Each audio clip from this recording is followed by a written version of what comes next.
बिस्मिल्लाहिर्रहमानिर्रहीम, अस्सलाम वालेकुम, वेलकम टू क्विक रिव्यू। और आज हम क्विक रिव्यू के अंदर जो है वो बात करने लगे हैं सीएसएस के हवाले से। और इसमें मैं आपसे शेयर करूंगा कि भाई सब्जेक्ट सिलेक्शन जो है वो कैसे होने चाहिए। तो चलिए स्टार्ट करते हैं। अब सबसे पहली बात तो ये है कि अगर मैं ये कहूँ कि सब्जेक्ट सिलेक्शन जो है एक्चुअली में वही जो है द मोस्ट इम्पॉर्टेंट थिंग है सीएसएस के अंदर, कि आप जो है अगर राइट सब्जेक्ट चूज़ कर लेते हैं वो जो आपके लिए राइट है, प्लीज़ इसको ज़रा समझिएगा, वो जो मेरे लिए राइट है वो नहीं, या जो दूसरे कह रहे हैं, वो जो आपके लिए राइट है अगर आप वो चूज़ कर लेते हैं तो ऑब्वियसली आपका जो आधा टास्क है वो वहीं पे जो है वो कंप्लीट हो जाता है। क्योंकि इटसेल्फ अब देखें 1200 मार्क्स हैं तो उसमें से एटलीस्ट आपको मिनिमम 600 तो लेने ही लेने हैं आपकी एजुकेशन के लिए। तो उसमें सब्जेक्ट्स जो हैं वो बहुत ज़्यादा इंपॉर्टेंट हैं और बहुत ज़्यादा मैटर करते हैं सब्जेक्ट्स। तो उसमें सबसे इम्पॉर्टेंट अब क्या है, देखिए सबसे इम्पॉर्टेंट क्या है कि अब नॉर्मली पाकिस्तान के अंदर एक ट्रेंड है, अब जैसे एकेडमीज़ में चले जाएं तो आपको वहाँ पे एक अजीब सी बात देखने को मिलेगी कि वहाँ पे ट्रेंड्स की बात की जा रही होती है कि भाई फ़लाँ सब्जेक्ट जो है उसका ट्रेंड चल रहा है या नहीं चल रहा। अब जैसे कहा जाता है भाई देखो आईआर जो है इसके अंदर नंबर बड़े अच्छे देते हैं भाई, और पॉलिटिकल साइंस के अंदर नंबर कम देते हैं। तो भाई अब बात ये है कि आईआर के अंदर नंबर अच्छे देते हैं, चलो मान लिया, गो के पिछले 2-3 साल से ये चीज़ें चेंज हो चुकी हैं, लेकिन फिर भी अगर हम ये मानते हैं कि भाई आईआर के अंदर नंबर अच्छे देते हैं तो क्वेश्चन ये है कि क्या आईआर मुझे सूट करता है। ऐसे ही है ना। अब अगर मैं साइंस के बैकग्राउंड से हूँ या एटलीस्ट मैं पॉलिटिकल साइंस जो है वो मेरा उससे ज़्यादा कोई लिंक है, तो इसका मतलब ये है कि आईआर मुझे सूट नहीं करता, तो फिर मुझे कैसे नंबर उसमें मिल सकते हैं। यहाँ पे ये सोचने का पॉइंट है। ऐसे ही है बिल्कुल इसी तरह से अगर पब्लिक एडमिनिस्ट्रेशन हम सुनते हैं कि भाई अच्छे नंबर हैं, तो आप देख लें उसके पेपर्स उठा के, इवन आप लास्ट ईयर का अभी 2020 का आप पेपर उठाएं और देखें कि कितना टफ पेपर था। क्योंकि जैसे जैसे कैंडिडेट्स जो हैं उनकी तादाद बढ़ती जा रही है सीएसएस के अंदर, तो उसमें वो क्या कर रहे हैं, उतना ही ज़्यादा उसे टफ करते जा रहे हैं, कंपटीशन को और ज़्यादा चैलेंजिंग बनाते जा रहे हैं। तो अब वो जो है उसके लिए तो हर एक के लिए पब्लिक एडमिनिस्ट्रेशन सूट नहीं करता। अब वहीं पे जो है अगर कोई कहता है भाई मुझे अर्बन एंड टाउन प्लानिंग जो है वो रखना है तो वो उसके लिए सूट करे तो अच्छी बात है। इसी तरह से अब किसी को जो है वो इंडो पाक हिस्ट्री सूट करती है, किसी को ब्रिटिश हिस्ट्री। अब मेजॉरिटी में आप ये सुनेंगे कि भाई जो एकेडमीज के स्टूडेंट्स होते हैं वो कहते हैं भाई यूएस हिस्ट्री जो है ईजी है और ये आईआर से मैच करती है तो ये इजी है। अब मैच करती है या इजी है ये इंपॉर्टेंट नहीं है, इंपॉर्टेंट क्या है कि क्या आपको वो सूट करती है कि नहीं। तो इसका मतलब अभी जो हम डिस्कशन कर रहे हैं उसमें की पॉइंट आपको एक दिमाग में रखना है, और वो की पॉइंट क्या है कि सब्जेक्ट वो चूज़ करने हैं जो आपको जो है सबसे पहली बात ये है सूट करें। सबसे इंपॉर्टेंट ये है। देखिए मैं उनके लिए बात करूंगा जो सिर्फ एकेडमीज़ में हैं, उनके लिए बात नहीं कर रहे, ओवरऑल बात कर रहे हैं। और मेजॉरिटी में सीएसएस के एस्पिरेंट्स ऐसे होते हैं जो घरों में बैठ के तैयारी कर रहे होते हैं, उनको एकेडमीज़ की हेल्प नहीं होती। वहाँ पे इवन जो छोटे शहरों के अंदर है वहाँ पे ऐसे सब्जेक्ट्स जिनके टीचर्स भी अवेलेबल नहीं होते। अब आईआर का एक अच्छा टीचर आप कहाँ से ढूंढेंगे। ऐसे ही है, खुद से आपको उसको प्रिपेयर करना पड़ेगा। तो ऐसे में जो है ना आपको वही सब्जेक्ट्स रखने हैं जो जिनकी तरफ आपका इंटरेस्ट है। बाकी आपको पता है अब जैसे यूट्यूब है आपकी हेल्प करता है, हमारे अपने चैनल के ऊपर बहुत सी चीज़ें जो है ना हिस्ट्री, ज्योग्राफी की, पॉलिटिकल साइंस आईआर से डली हुई हैं। तो इस तरह से बहुत सी चीज़ें आपको मिल जाती हैं कहीं ना कहीं से, लेकिन फिर भी एट द एंड प्रेपरेशन तो आपको ही जो है वो करनी होती है। तो उसमें अब मैं आपको ये कहूँगा कि सबसे पहली बात, एक तो आपने अपना इंटरेस्ट देखना है कि किस सब्जेक्ट के अंदर है, ना कि किसके अंदर नंबर ज़्यादा आते हैं। ऐसे ही है, क्योंकि अगर एक सब्जेक्ट आपको आता ही नहीं है तो आप उसको पढ़ के भी उतना ही नंबर लोगे जितना एक एवरेज सब्जेक्ट आपको ये सुनने में दे रहा होगा कि भाई इसके नंबर एवरेज आते हैं। तो दूसरे में आपको नहीं आता, आप तब भी उसे पढ़ के एवरेज ही ले रहे हो, तो उस साइड पर आपको एटलीस्ट एक प्लस तो है कि भाई आपको जो है वो सब्जेक्ट पहले से आता है, एक चीज़। दूसरा एक बात याद रखिएगा, ओवरलैपिंग जो है ये सीएसएस की मेजॉरिटी ऑफ द सब्जेक्ट्स के अंदर होती है। अब देखें जितने ग्रुप्स हैं उसमें अगर आप ये देखें कि कौन कौन सा सब्जेक्ट जो है वो कंपलसरी सब्जेक्ट से मैच कर रहा है या उसका कुछ ना कुछ पोर्शन जो है वो डील कर रहा है, तो आपको यहाँ बहुत फायदा होगा। मेरी बात को समझ रहे हैं।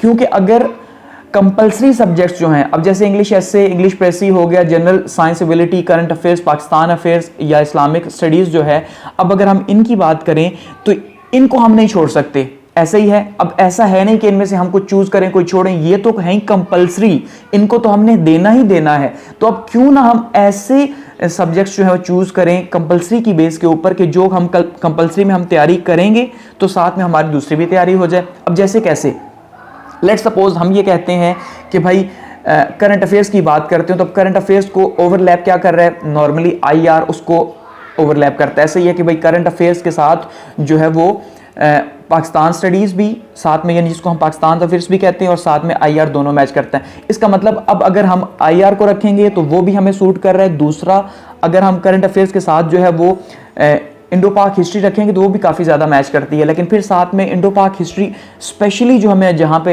हेल्प करती है वो पाकिस्तान अफेयर्स के अंदर करती है। ठीक है, एक साइड पे आपने पाकिस्तान अफेयर्स रखा, जिसको पाकिस्तान स्टडीज़ ही जिसका नाम है पाकिस्तान अफेयर्स रख दिया कि उसके अंदर कुछ कंटेम्प्रेरी इश्यूज़ भी डाल दिए जाते हैं, लेकिन ओवरऑल उसके अंदर एक बहुत बड़ा पोर्शन है पाकिस्तान स्टडीज़ का। ऐसे ही है, अब वहीं पे पाकिस्तान स्टडीज़ और हिस्ट्री जो है, कौन सी, इंडो पाक हिस्ट्री, ये जो है ओवरलैप कर रहे हैं एक दूसरे को, कि जिसने पाकिस्तान स्टडीज़ की तैयारी की है तो उसका 50% इंडो पाक हिस्ट्री का जो है वो तैयारी हो ही चुकी। क्योंकि इंडो पाक हिस्ट्री के अंदर भी क्या होगा कि वहाँ पे भी 1857 यानी मॉडर्न जो हिस्ट्री आती है टू 1957 डील होगा। पाकिस्तान अफेयर्स के अंदर भी ये इसी तरह से डील हो रहा है। इसका मतलब वो पोर्शन आपका सारे का सारा जो है कवर हो रहा है यहाँ पे, तो ये सबसे बड़ा इसका आपको फ़ायदा होगा। इसी तरह से अब किसी का है इस्लामिक स्टडीज़ जैसे है, तो इस्लामिक स्टडीज़ में अब बहुत से स्टूडेंट्स ये सोचते हैं, अब प्लीज़ इसको समझिएगा कि बहुत से स्टूडेंट्स ये सोचते हैं भाई इस्लामिक स्टडीज़ और जैसे, क्योंकि पाकिस्तान स्टडीज़ और इंडो पाक हिस्ट्री सिमिलर है, तो इसी तरह से इस्लामिक स्टडीज़ और इस्लामिक हिस्ट्री सिमिलर है, तो ऐसा हरगिज़ नहीं। एक बहुत ही छोटा सा पोर्शन, इवन वो भी मैच ना करे शायद, कि अब हमारे पास जो इस्लामिक हिस्ट्री है वो इस्लामिक हिस्ट्री को डील कर रही है, जबकि हमारे पास जो इस्लामिक स्टडीज़ है वो कुछ और चीज़ है। इस्लामिक स्टडीज़ के अंदर क्या है वो हमें पता है, 5 पिलर्स ऑफ इस्लाम है, और इस्लामिक सोसाइटी है, इस्लामिक वैल्यूज़ हैं, इस्लामिक कल्चर है। अब वो कुछ और है, लेकिन जो सब्जेक्ट है हिस्ट्री के अंदर वो कुछ और है। इसलिए अब यहाँ पे अगर आप उसको रखेंगे तो आपको मुश्किल हो सकती है। इसलिए हाँ, पाकिस्तान अफेयर्स के साथ इंडो पाक हिस्ट्री बहुत ज़्यादा मैच करती है, आप उसको रख सकते हैं, आपको फ़ायदा भी दे सकती है। इसी तरह से अब जैसे मैंने कहा पाकिस्तान अफेयर्स है तो उसके अंदर थोड़ा सा ज्योग्राफी भी है, तो ज्योग्राफी को भी आप अगर रखेंगे तो आपको फ़ायदा देगा। वैसे भी ज्योग्राफी आपको फ़ायदा दे सकता है। अब क्वेश्चन है वैसे कैसे फ़ायदा दे सकता है।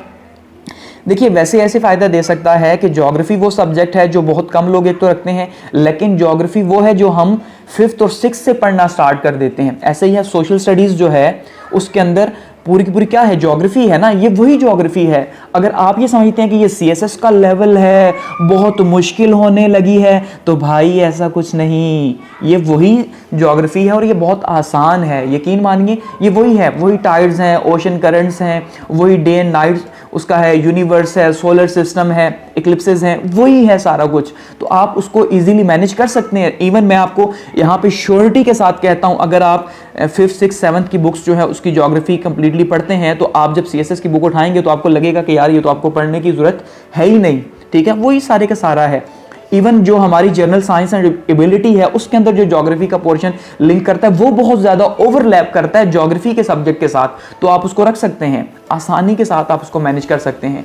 हिस्ट्री में तो अब आपका पर्सनल इंटरेस्ट है, इंडो पाक हिस्ट्री नॉर्मली इजी है, जैसे मैंने कहा, क्योंकि हम वो भी इंडो पाक हिस्ट्री भी जो है 5th 6th से ही सोशल स्टडीज़ के अंदर पढ़ते हैं, ज्योग्राफी और इंडो पाक हिस्ट्री का सिलेबस। इस्लामिक हिस्ट्री थोड़ा सा टेक्निकल हमें इसलिए लगती है या मुश्किल हो सकती है क्योंकि हम वो पढ़ते नहीं हैं, वो हमें सीएसएस के लिए अलग से उसकी तैयारी करनी पड़ती है।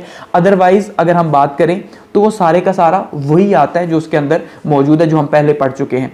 ऐसा ही है। अब जो साइंस के सब्जेक्ट्स हैं नॉर्मली अगर उनकी बात करें तो लोग उन्हें कम ही रखते हैं, और वो अच्छा भी होता है क्योंकि एक तो वो बहुत ज़्यादा टफ हो जाते हैं, दूसरा उनको मैनेज करना फिर बहुत ज़्यादा मुश्किल हो जाता है, वो थोड़े से कॉम्प्लेक्सिटी उनकी बढ़ जाती है। और अब खास करके जो नया अब जो रूल आ गया सीएसएस का कि भाई जो आप जिस सब्जेक्ट से आपका लिंक है, अगर आप जो है बिजनेस पढ़ा हुआ है तो आपको आगे उसी के अंदर जो है वो अपॉइंट किया जाएगा। तो ये थोड़ा सा अब आपको ये भी देखना पड़ेगा, इंटरेस्ट प्लस आपकी जो अपनी फील्ड है उसको भी देखना पड़ेगा, फिर जाके आपका जो है वो कहीं काम होगा।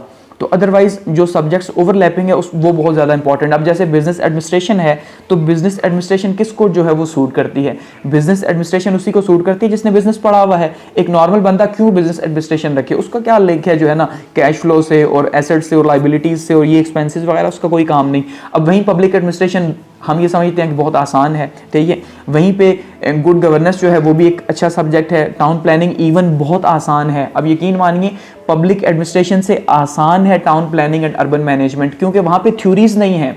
अब पब्लिक एडमिनिस्ट्रेशन में पिछले 3-4 साल से वो क्या कर रहे हैं कि वो थ्योरीज जो हैं वो डालना स्टार्ट कर दिया उन्होंने। लेकिन public town planning and urban management के अंदर ऐसा कुछ भी नहीं, वहाँ पे भी ईजी है, ऐसे ही है।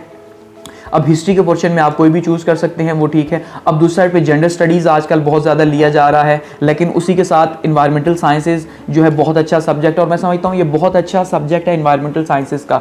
एक तो ये ओवरलैप कर रहा है दोबारा से जनरल साइंस एंड एबिलिटी के साथ, वही जो इसके अंदर आता है वही इसी के अंदर डील कर रहा है, ठीक है, यानी कि इन्वायरमेंटल साइंस की हम बात कर रहे हैं।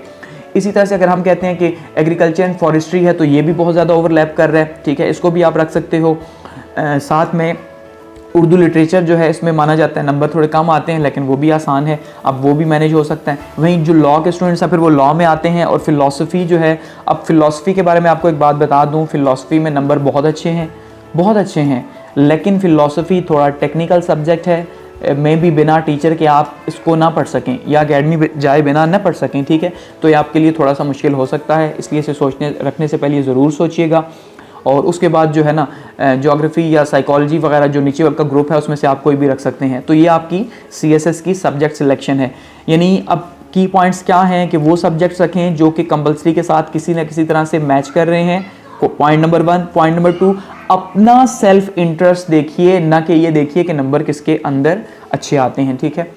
तो अब यहाँ पे आज के इस टॉपिक को क्लोज करते हैं, और नेक्स्ट टॉपिक में जब हम आगे बढ़ेंगे तो उसमें हम बात करेंगे कि भाई घर पे जो है वो कैसे स्टडी की जा सकती है CSS की, क्योंकि हर कोई अब अकेडमीज अफोर्ड कर नहीं सकता, तो वो कैसे जो है उसकी स्टडी करेगा।